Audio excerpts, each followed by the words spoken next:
morning to you and welcome to Sports Recap on Hughes TV. Exciting news as Manchester United were able to get their third successive win. And of course, Aubameyang joining from Barcelona to land at Chelsea. Of course, they finally have a striker after the departure and failure of Romelu Lukaku. I am Ainan Lubem and I'm not alone in the studio. Good morning, Ainan Lubem. We saw the transfer deadline across Spain as well as England.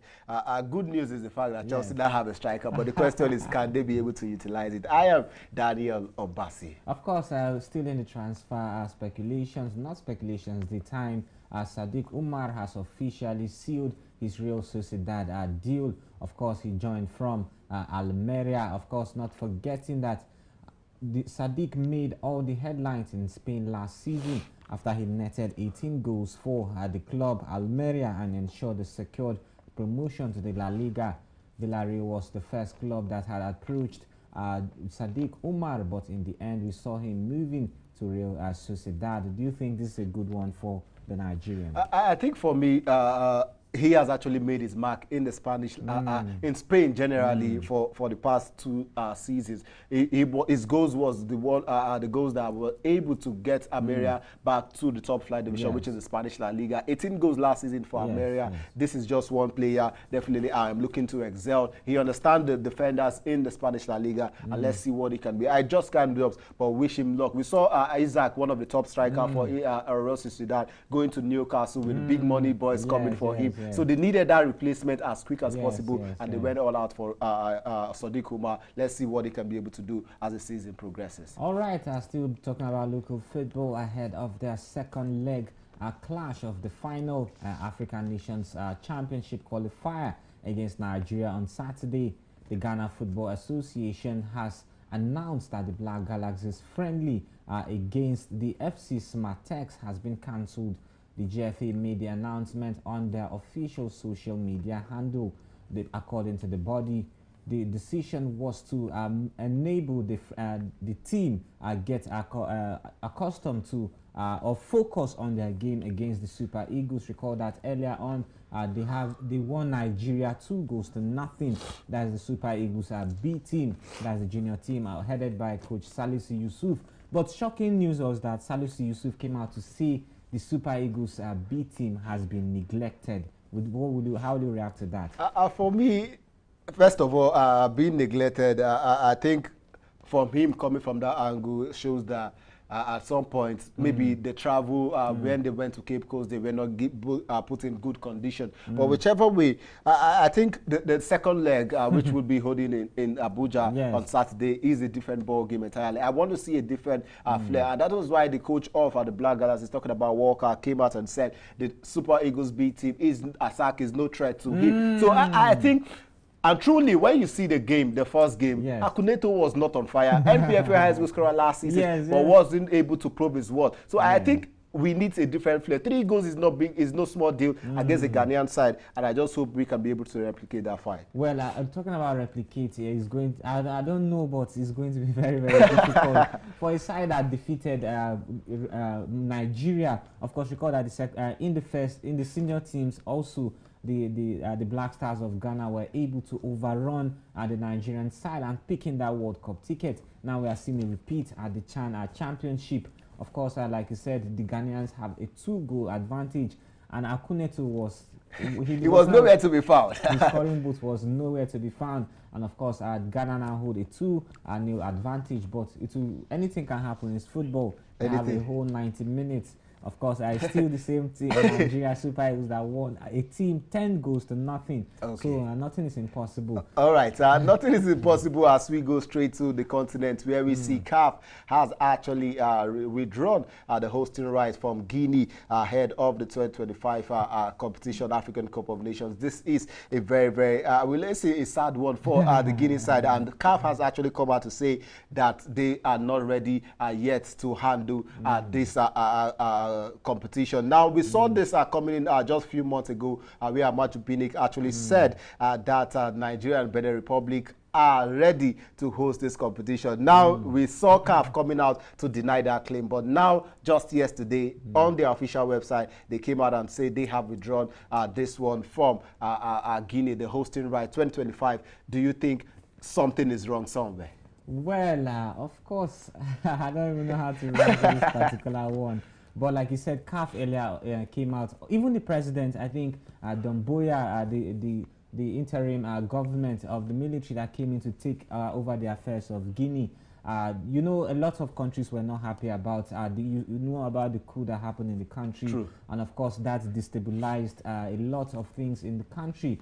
And of course, those government bodies were not really happy with what was happening in Guinea. They say they wanted plain non-interference, yes, plain transition of government. And of course, Usmane Damboya was not able to do that particular one.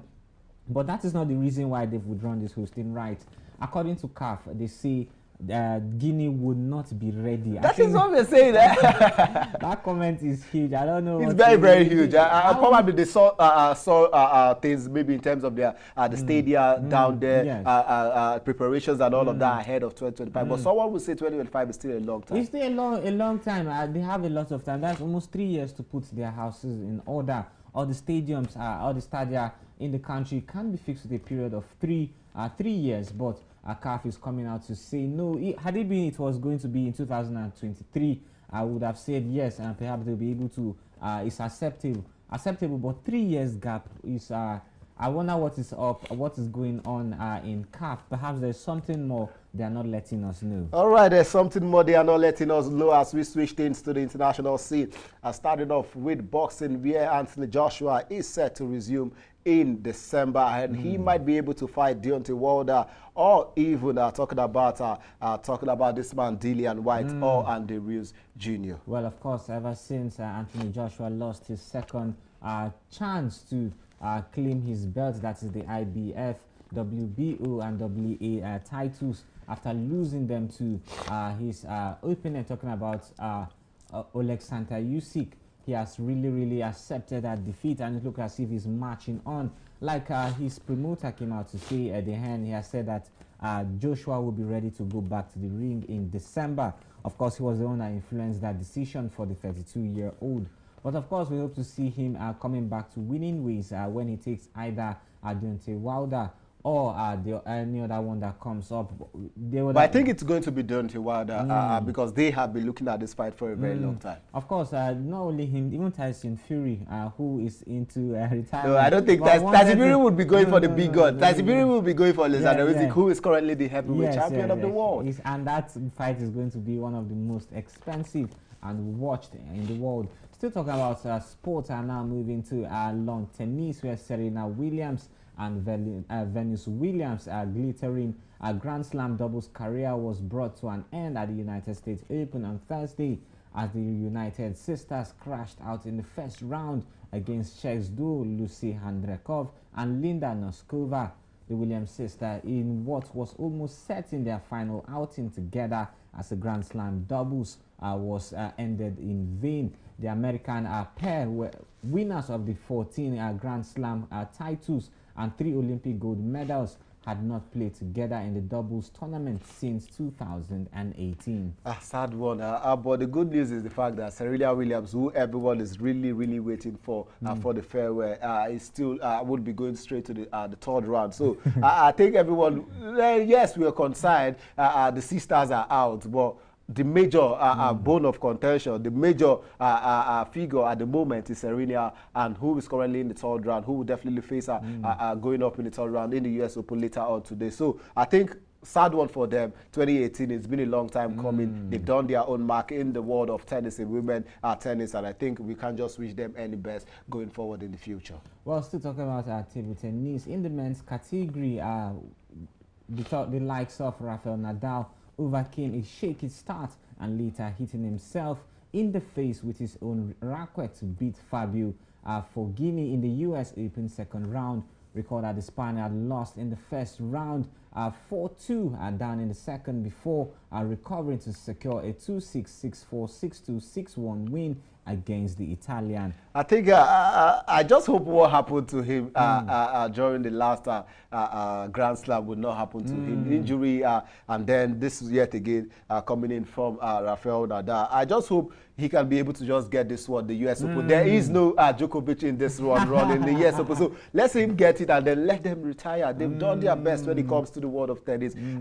This injury, the body is becoming weak. I don't think they can be they can't carry along for a very long time anymore. So I think if you can be able to get this one, let him just say he has made his mark. Let him go and rest and let the young boys continue from where they stopped. All right, I think before we go quickly, let us know on some of the events that happened in the EPL yesterday. Of course, yesterday we saw Manchester United defeating Leicester City at the King Power Stadium by 1-0, courtesy of a goal from Jadon Sancho. Wonderful build up to the goal, and then Brendan Rodgers not really happy with what happened yesterday with his defense. And then the big question especially is the transfer of Aubameyang from Barcelona to Chelsea. We also saw a lot of other things coming in. We saw even William, 34 years of age, coming back to the English Premier League. Now he moves to Fulham. A whole lot of things unfolded yesterday in terms of the transfer window, but the talking point is, would Aubameyang be the final piece of the puzzle for Thomas Tuchel attack this season? All right, let's leave you pondering on that particular one with Thomas Tuchel and the chaos down there at the Stamford Bridge. That's the much you can take on today's episode on Sports Recap. I am Aidan Luben. And I am Daniel Obasi. Thank you for watching.